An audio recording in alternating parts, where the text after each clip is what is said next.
Hey everybody, and welcome to part 31 of the Bible study series. Guys and gals, my goodness, if you did not catch part 30, the last video, the previous one, please go back and watch that, because we are seeing the story of God and just working through the life of Joseph, who is just really being obedient, and just his attitude and everything, just so amazing at such a young age as well.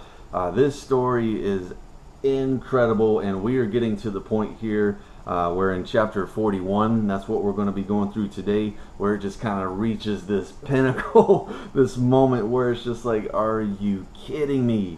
So incredible after everything that Joseph has been through and whatnot. So if you didn't check out the last few videos, definitely go check it out and watch how this story between God and the life of Joseph and how everything is working out. Just it's going to come to this point where you're just like, whoa. I even have that written in my Bible. Whoa. So yeah, here we go. Today, part 31, we are getting into chapter 41, and this is a good one. So as always, please pray before diving into the word, and let's just see how God continues to work. All right, amazing. Here we go. First thing that we want to keep in mind, just like verse 1 says here in chapter 41, it says 2 full years later. Okay, so at the end of between chapter 40 and 41, we have 2 years, that has gone by here. And remember, the very last thing that happened, with the whole Joseph interpreting the dreams of the chief cupbearer and then also the chief baker of Pharaoh. One was favorable, which was for the cupbearer, and the other was not. And they played out exactly to the T, exactly how the Lord predicted through Joseph, interpreting those dreams and everything. And man, remember, Joseph asked the cupbearer, when you are restored, please show me favor, show me the kindness, and remember me, mention me to Pharaoh. He gets restored and forgets all about Joseph. So you're like, wow, come on, man, what is going on? It seems so unfair, especially with everything that's happened. So 2 full years have passed, all right, and imagine Joseph. I mentioned this in the previous video. Imagine the mindset of Joseph and me. I can imagine just feeling so defeated, so disappointed, and not being remembered and everything, and just overlooked, and how it just, the whole situation, everything has been so unfair. Imagine Joseph in this situation. But as we're going to see, his attitude remained positive, and he was ready for that next opportunity that would come along. And here it comes right here. It says that after 2 years, Pharaoh dreamed. All right, here come the dreams again.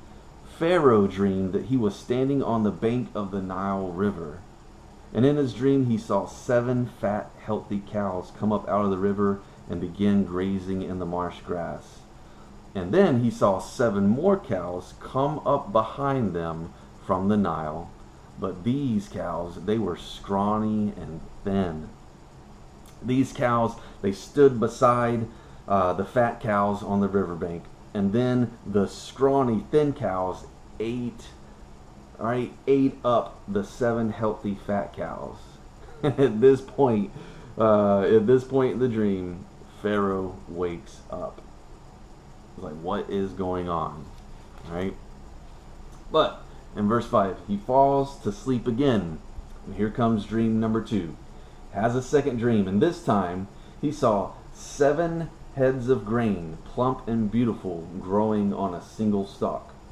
And then 7 more heads of grain appeared, but these were shriveled and withered by the east wind. And these thin heads swallowed up the 7 plump, well-formed heads. Okay? Then Pharaoh woke up again and realized that it was a dream. So Pharaoh, right, at this time, he is having, these vivid dreams, these very symbolic dreams. And question, who, I wrote this down. It's like, who do you think gave Pharaoh these dreams? Okay, and why? Why do you think that these dreams came about? So one, we're thinking, who's given these dreams to Pharaoh? Why are the dreams coming about? And we are going to see that this is absolutely the work of God in a most amazing way. All right. So watch this. Verse 8 says, "The next morning Pharaoh was very disturbed by the dreams." All right. So he calls for all the magicians and the wise men of Egypt. Right. Gathers all of them together.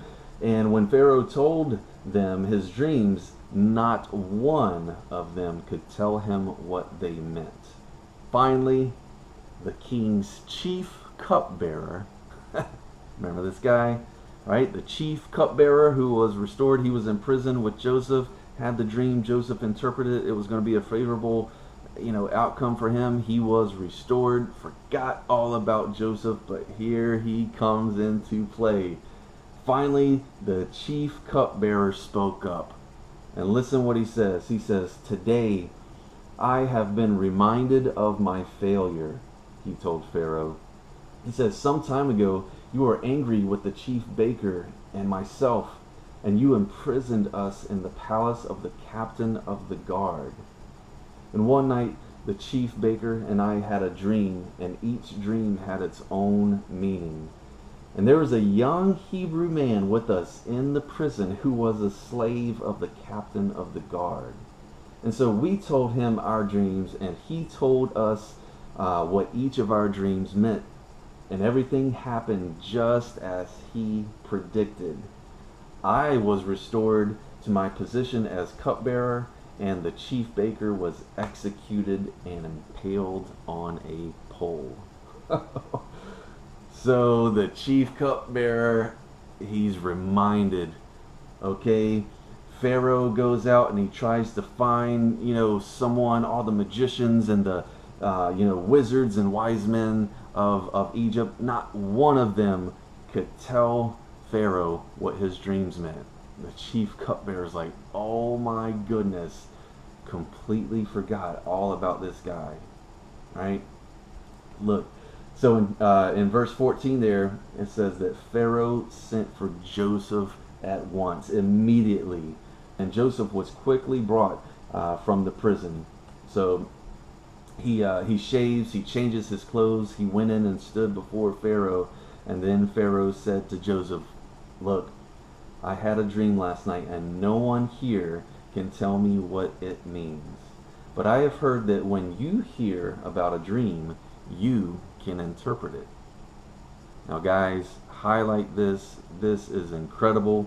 All right, and we'll hit on something that Joseph did exactly this same thing before. In verse 16, look what Joseph said. Right, when Pharaoh says, "I hear that you," right, when you hear about a dream, you can interpret it. And in verse 16, Joseph says, "It is beyond my power to do this, but God can tell you what it means and set you at ease." Man, all right, man, the maturity level here. We already know how he responded. Remember when the chief cupbearer and the chief baker, asked Joseph to interpret the dream, and he said, this is God's business. He took all of the focus off of himself instead of trying to make things more favorable for himself and saying, "Look what I did." He put all of the focus and gave all the attention and the glory to God. And even here, with just such an opportunity before Pharaoh, okay, the king, the ruler of Egypt, right, he could have easily said, "Yeah, this is me, this is what I do, and I'm going to tell you what they mean." He said, "No, it's beyond my power to do this." He humbles himself. It's beyond my power to do this, but God, he puts all the focus and attention and gives God the glory and says he will tell you what it means and set you at ease. Man, Joseph, this guy, he denies himself, gives God all the glory. So in verse 17, Pharaoh starts telling all the dreams just as we just read about them. All right, and we pick up in verse 25 with the interpretation. All right, this is awesome. Joseph says, both of Pharaoh's dreams mean the same thing. God is telling Pharaoh in advance what he is about to do. So man, these dreams, this is something that not only did God give, that's what it's saying right here. So where did these dreams come from? Who gave these dreams and why? And here, this is it right here. Joseph is saying that God is telling Pharaoh these dreams came from God to Pharaoh, the ruler of Egypt, and watch for a very specific person. He's telling Pharaoh in advance what he is about to do.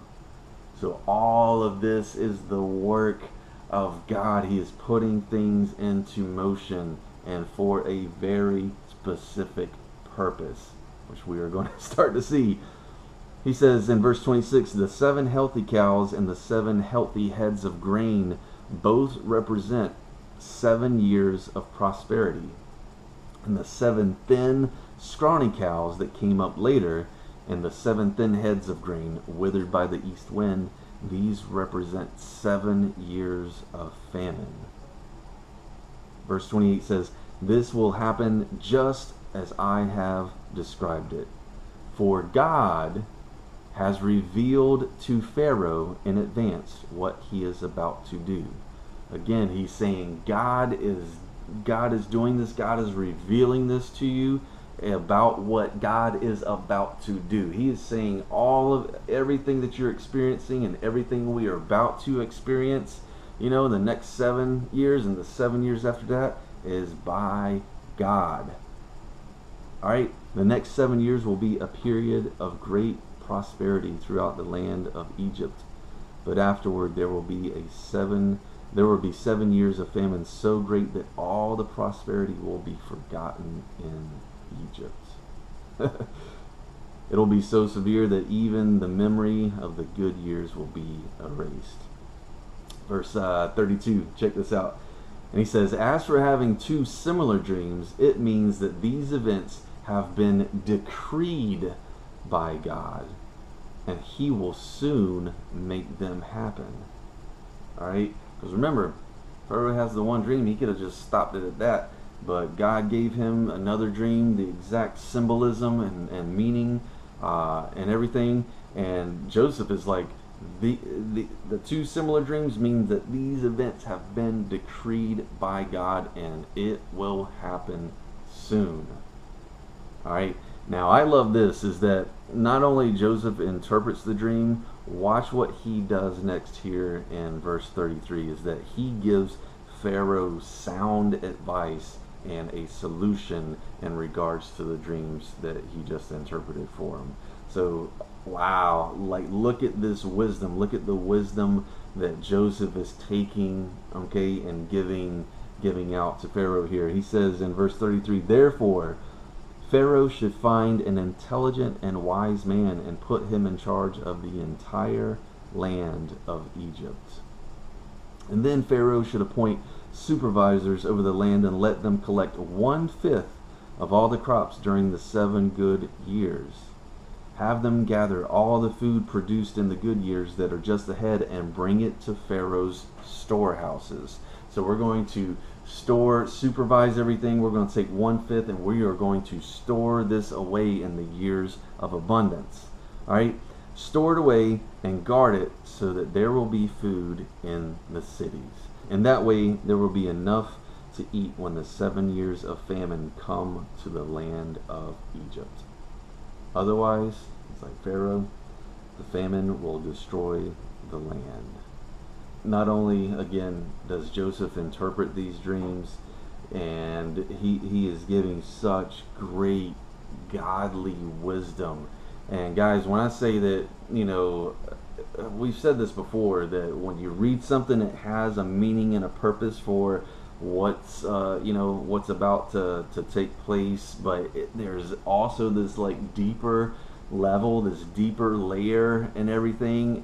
And when I say that this right here, that this advice that Joseph is giving to Pharaoh is coming to him, and it is godly, divinely given, through Joseph, I absolutely mean it. And it is to fulfill a certain type of purpose and something that we have read a few chapters ago, and it will absolutely play out so the way that it was prophesied and predicted back a few chapters ago, and we're going to get to that soon. But guys, amazing, such wisdom in this advice that he gives, that Joseph gives Pharaoh, and it is so deep in how all of this is going to come together and how God is working. So look, in verse 37 it says, Joseph's suggestions, they were so well received by Pharaoh and his officials. And so Pharaoh asked his officials, can we find anyone else like this man? Check this out. So obviously filled with the Spirit of God. Man, how many times have we talked about this? We saw it when Potiphar, it was clear that the Lord was with Joseph. It was so evident. It was undeniable, right? That he just made him, the head of the household to take over everything.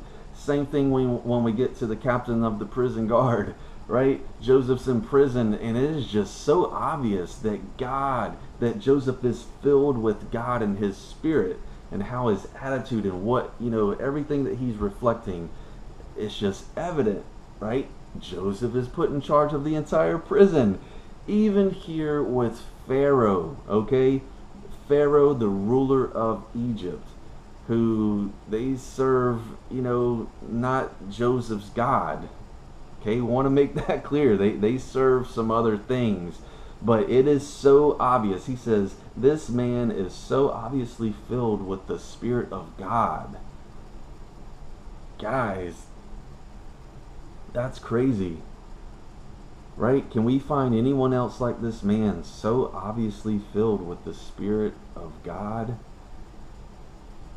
Then Pharaoh said to Joseph, since God has revealed the meaning of the dreams to you, clearly no one else is intelligent or wise as you are. Okay? So remember, Pharaoh brought all the magicians, okay? All the magicians, the sorcerers, the wise men of Egypt who serve something else, and they weren't getting it. They could not provide to Pharaoh, right? Only God could and would through Joseph. Man, this is crazy, and it was just evident. He's like, wow, your God, he's looking after you, and by looking after you, he has made this known. He has revealed the meaning of these dreams to you. Clearly no one else is intelligent or wise. So look in verse 40. You will be in charge of my court. Joseph, you will be in charge of my court, and all my people will take orders from you. Only Pharaoh, sitting on the throne, will have a higher rank than yours. I hereby put you in charge of the entire land of Egypt. What? That was awesome. But this is incredible. Are you kidding me? Guys, look at how God has been working through this whole time in all of these situations. Are you serious? In the most, there's no way out situations. First with his own brothers, his blood, they're going to kill him, right? He's left in a pit, and then God shifts the plan, and then he's sold off to the Ishmaelite traders, right? Who then the Ishmaelite traders, once they arrive to Egypt, they sell him off as a slave to Potiphar. Potiphar's like, man, God is with you. Everything you touch is just turning to gold in a sense. There's such abundance. Everything you're taking care of is just, I don't have to worry about it. He's moved up unfairly treated, gets tossed into prison, and even there in that situation, God raises him up, the captain of the prison guard, puts him in charge of everything, right? Then he is forgotten when he gives the interpretation to the, of the dream of the cupbearer who gets restored, completely forgotten. 2 years go by. He comes in front of Pharaoh, and look what happens, guys. I hope this is registering like how incredible this is. This isn't a made up story. This is happening, right? And put ourselves in this story. Put yourselves in the shoes, of Joseph. And man, we can sit here and look at all the situations going on in our life. And gosh, this story is such a great example of holding on to God and what he's saying, right? Remember, he kept telling Joseph, I will be with you. I am here with you. Everything's going to be okay. All right, and look at what God has done. Giving Pharaoh 2 dreams, right? No one else could interpret them. And here we are, Joseph, the cupbearer, is finally remembered at the right opportunity. And think about that. Okay, such the right prime opportunity. And then he gives the interpretation and then followed up with such sound advice and a solution. And Pharaoh puts him in charge of the entire land of Egypt. Guys, like what? Oh. And he says, only me, Pharaoh, sitting on my throne, will have a higher rank than yours. Man, this is crazy. I wrote a note. God's timing is perfect even when it seems that it is not. Okay? Because again, we go back and remember the dreams that Joseph himself had. Alright? If you didn't catch that, go back a few chapters and read into those dreams, and everything that's happening is bringing about what those dreams symbolize, what those dreams meant, the purpose of them, everything that is happening, right? God's timing is perfect, even when it seems like it's not. Even when you're in the pit, right? You're betrayed by your blood or your friends or whoever. You're in the pit, or you're sold off, you're cast off, okay? Or you're falsely accused, just like he was by Potiphar's wife, or you're forgotten. God's timing is perfect. Man, wow. And not once, at least in the text here, are we getting any indication that Joseph is complaining about anything. Man. It says in the study Bible here that Joseph rose quickly to the top from prison walls to Pharaoh's palace. His training for this important position involved being first a slave and then a prisoner. In each situation, he learned the importance of serving God and others. So whatever your situation, no matter how undesirable, consider it part of your training program for serving God. Man, that hits it on the head. That's awesome. It says in the middle of verse 43, and wherever Joseph went, the command was shouted, kneel down. So Pharaoh put Joseph in charge of all Egypt. He said to him, I am Pharaoh, but no one will lift a hand or foot in the entire land of Egypt without your approval, Joseph. Oh my gosh, God is good. God is good. Pharaoh goes on in verse 45 to give Joseph a new Egyptian name. I think the thought here is to make him more acceptable, in the land of Egypt. He is not an Egyptian. We know where he comes from. So maybe this was something to make him a little bit more acceptable and accepted, to the people of Egypt, but to also give him that designated status and honor, from Pharaoh himself.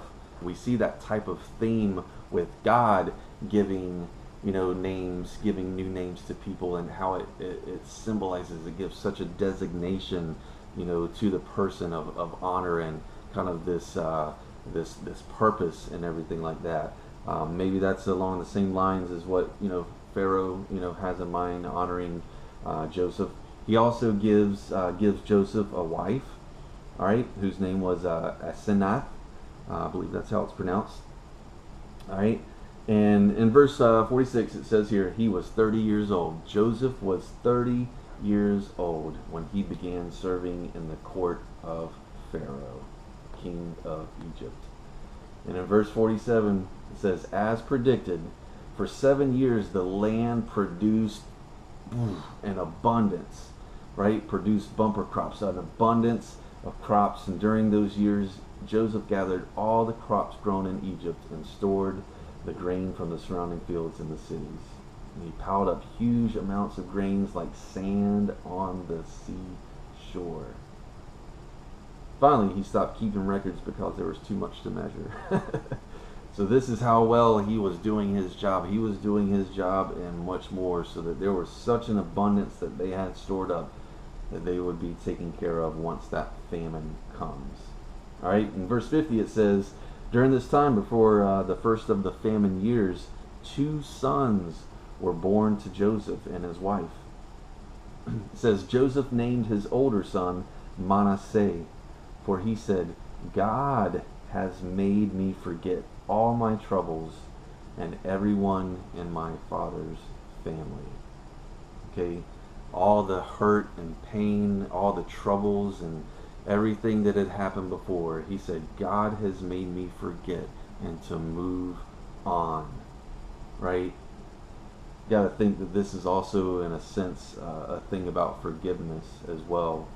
Right? Forgetting, when he says, forgetting everyone in his father's family, everything that had been done to him, I think, in that regard. And then Joseph named his second son Ephraim.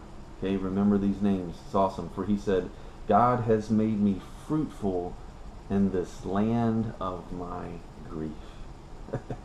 So he says, in this land of my grief and everything, God has made me fruitful. And he shows honor. He gives honor and thanks and puts attention on God, and naming his 2 sons the way that he did. So important. All right. Then, verse 54.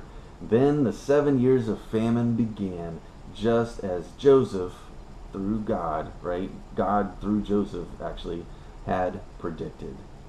The famine struck the entire land, all the surrounding cities. But throughout Egypt, there was plenty of food. And eventually the famine spread throughout the entire land of Egypt as well. And when the people cried out to Pharaoh for food, he told them, go to Joseph and do whatever he tells you. So with severe famine everywhere, Joseph opened up the storehouses and distributed grain to the Egyptians, for the famine was severe throughout the entire land of Egypt. And people from all around came to Egypt to buy grain from Joseph, because the famine was severe throughout the world. All right, we're going to stop there. Highlight that last verse where it says, and people from all around, all right, came to Egypt. People are coming to Egypt from all around because the famine was so severe. It was impacting, throughout the entire world. Guys, where do you think this is? What do you think this is leading up to? It is so awesome. So when we get into these next few chapters and watch how all of this comes full circle from where we first met Joseph back, a few chapters ago, it is just absolutely mind-blowing and undeniable how God was and is at work through Joseph's life to bring about something so amazing that we're going to discover coming up. So hang on to that. A few notes here. Okay, notice the nature of God's provisions. Okay, there are seasons when there is abundance, all right, but we must be wise in how we handle that abundance. Okay, I know that you guys, life can be like a roller coaster.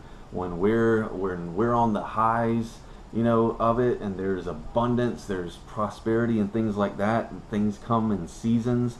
All right, we have to be wise. We must be wise in how we handle the abundance and that prosperity during that season of our lives.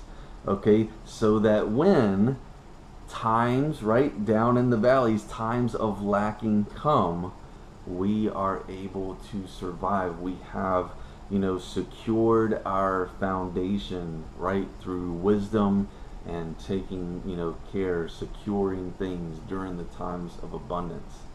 All right, so that when times of lacking come, we have something solid to stand on. All right, and you see throughout the down times with Joseph before he even got to this position, the foundation for him was the one and only God. Okay, that's got to be that cornerstone. That's got to be the very first piece of the foundation that we always turn to, right? And everything else works out according to that faith. So amazing. All right, everyone's going to come to Joseph for food, and guys, watch how this plays out coming up in the next few chapters. Absolutely insane. This is good. Again, we talked about the deeper layer, that deeper level of meaning with everything. Everything that we're reading is so important because of what is happening, what is being fulfilled. What we're gonna encounter here is mind-blowing, and we're going to continue to see things and stories just like this all throughout. And as always, just like this story here, it is going to point to Jesus Christ. Watch how it does. It's amazing. Love you guys. Till next time.